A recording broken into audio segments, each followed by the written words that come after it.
everyone, thanks for coming. So my mystery object is one of my favorite objects from North Dakota, where my research is focused, and it is a bone squash knife. So this was actually found in a box of artifacts by a volunteer I was supervising. No one had looked in the box in quite a long time, and we found this.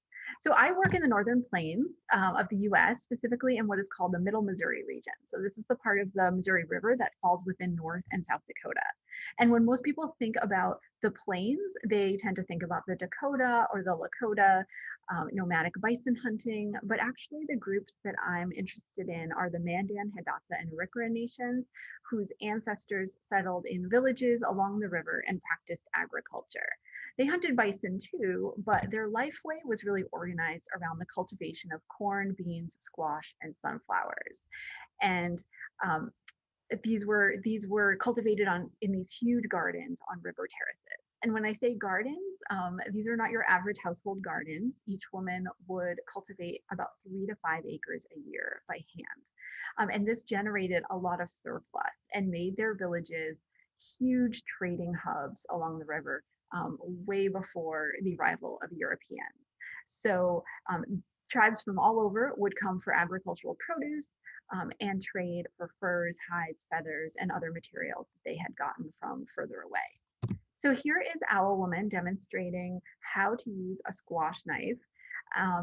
So women in all three of these tribes cultivated specific varieties of squash that were thin-skinned, and they would be sliced and strung and dried for winter storage. So squash knives are pretty ubiquitous at Plains Village sites in this region, and they're almost always made of a bison scapula or shoulder blade. So this is a really broad, flat part of the bison skeleton. But the reason I love this object is because there's a clue in it telling us that it's not actually made from a bison scapula. This wavy black line you see the arrow pointing to is actually a cranial suture. So this is where two plates of the bison's cranium or skull came together. So here we see that the cranium is actually the only other broad, flat part of a bison skeleton that could be made, that could be used to make a squash knife.